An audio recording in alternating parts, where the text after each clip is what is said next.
Aconteceu em Salvador, antes mesmo que ela fosse chamada assim. Caramuru e Paraguaçu se conheceram, se apaixonaram e viveram juntos até a velhice, se tornando figuras presentes no imaginário brasileiro e servindo de inspiração para muitas das nossas obras literárias e manifestações artísticas. Tudo começou em um pequeno município português chamado Viana do Castelo. Lá, por volta de 1509, o jovem Diogo Álvares Correia resolveu acompanhar um tio numa das muitas expedições que visitavam a costa brasileira no início do século XVI. Existe a possibilidade da viagem ter sido feita em um navio francês, já que os corsários haviam estabelecido uma boa relação comercial com os indígenas brasileiros e frequentemente vinham até aqui em busca do pau-brasil.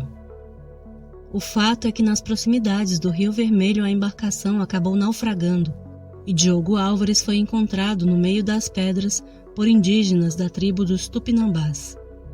Socorrido e acolhido por eles, o português passou a ser chamado de Caramuru, em alusão a uma espécie de peixe que era encontrado também entre as pedras. Vivendo com os indígenas, ele conheceu Paraguaçu, filha do chefe da aldeia, e ao ganhar dele o respeito e a confiança, conseguiu sua permissão para viver com ela. A esta altura, toda a região havia se tornado uma comunidade composta por indígenas e náufragos ou degredados portugueses, espanhóis e também franceses.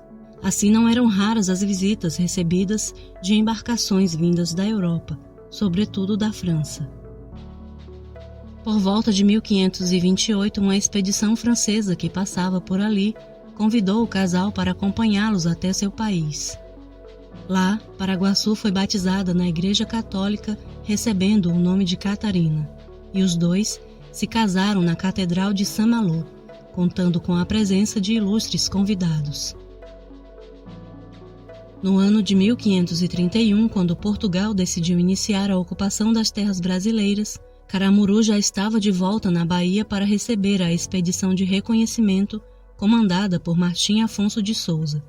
Sua presença foi fundamental para o estabelecimento das primeiras povoações das capitanias de Ilhéus, Porto Seguro e da Bahia.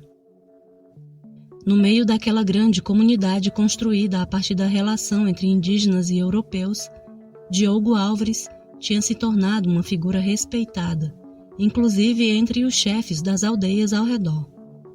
E tendo ele como intermediário, era mais fácil para os donatários portugueses lidar com os frequentes levantes dos moradores locais, que não conseguiam ver com bons olhos a construção daquelas povoações. No entanto, a diplomacia de Caramuru acabou esbarrando na falta de comprometimento dos portugueses frente às alianças formadas com os tupiniquins e os tupinambás. Os primeiros engenhos construídos na região demandavam uma grande quantidade de mão de obra, que era suprida por prisioneiros capturados nas guerras entre as tribos.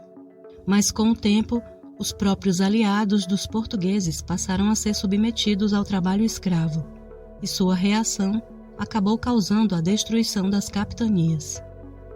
Caramuru ainda tentou mais uma vez auxiliar o donatário da capitania da Bahia, que havia se refugiado em Porto Seguro, a recuperar o que tinha restado do território. Contudo, a frustrada viagem de volta resultou na captura e morte de Francisco Pereira Coutinho pelos Tupinambás. Mesmo após este episódio, o português baiano continuou a ser uma importante figura local, tanto que antes da chegada do primeiro governador-geral do Brasil, Tomé de Souza, ele já havia recebido notícias de Portugal sobre a possibilidade do estabelecimento de uma presença mais efetiva da coroa portuguesa em sua colônia.